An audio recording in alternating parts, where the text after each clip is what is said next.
Alhamdulillah, puji syukur kita panjatkan kehadirat Allah Subhanahu wa taala.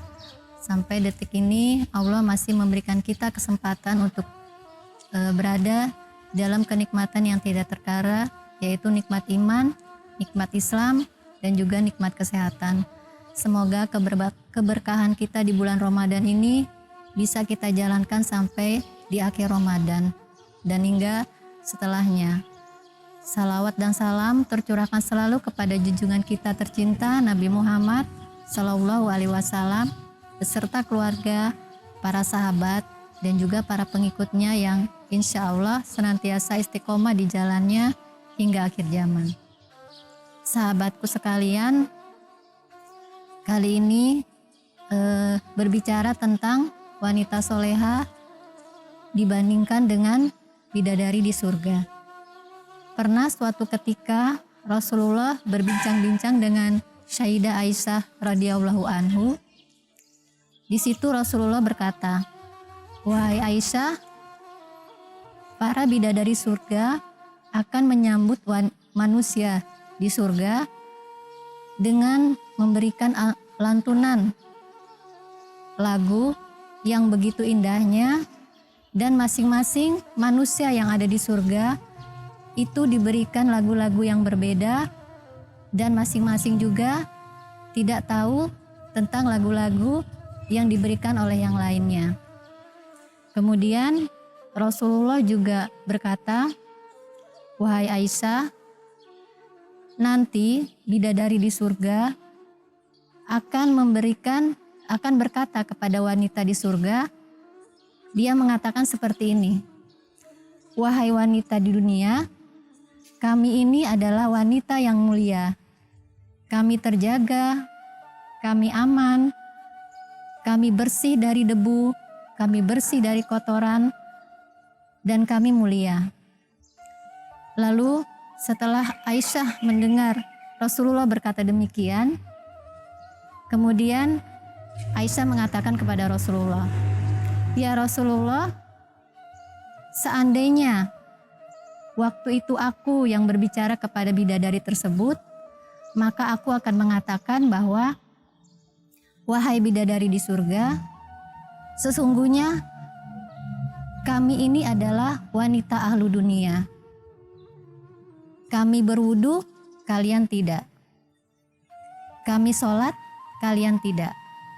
Kami sedekah, kalian tidak. Bahkan di antara kami, para wanita, ada yang melahirkan, menyusui, merawat anak-anak kami, dan mendidiknya, sedangkan kalian tidak. Bagaimana mungkin kalian dikatakan lebih mulia dibandingkan kami?'" Begitulah Aisyah mengatakan terhadap Rasulullah. Bisa dikatakan bahwa pada hakikatnya wanita memiliki kelebihan jauh dibandingkan bidadari di surga. Bahkan boleh dibilang kalau seseorang memiliki fisik yang bagus, wajah yang cantik, semua pasti akan menggambarkan bahwa wanita itu seperti bidadari. Tetapi apa yang dilakukan oleh bidadari itu tidak sama dengan apa yang dilakukan wanita soleha yang ada di dunia. Iya, wanita soleha sesuai dengan hadis Rasulullah pernah bersabda bahwasannya perhiasan yang paling indah itu adalah wanita soleha. Perkara yang menyebabkan wanita soleha masuk surga adalah dia tidak pernah meninggalkan sholat 5 waktu dan dia taat kepada suaminya.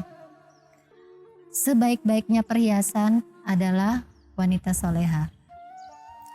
Dan kita tahu bahwa di zaman Rasulullah, kita tahu sejak dulu bahwa wanita yang diciptakan oleh Allah tidak satu pun menjadi nabi.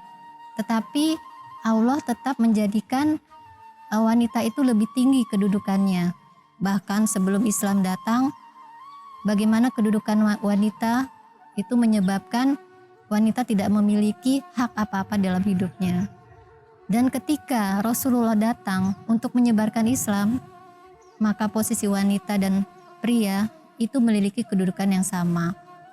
Sehingga wanita-wanita soleha yang akan menjadi pilihan itu tidak hanya terjadi pada saat ini, di mana kondisi bahwa emansipasi wanita yang dibawa oleh Raden Ajeng Kartini, jauh sebelumnya Islam sudah mengangkat derajat kaum wanita. Bahkan bisa kita lihat ya, bagaimana seseorang bisa memilih atau menentukan pilihan hidupnya dengan cara menikahi 4 karakter wanita. Salah satu beberapa hal bisa dilihat dari kecantikannya, dari hartanya, bahkan dari keturunannya, dan yang keempat sudah pasti dari agamanya. Maka jauh yang lebih penting dalam memilih pasangan itu adalah dengan melihat agamanya. Dan insya Allah semua ketika seorang memilih berdasarkan agamanya, maka hidupmu akan berkah dan bahagia. Wallahu a'lam bishawab.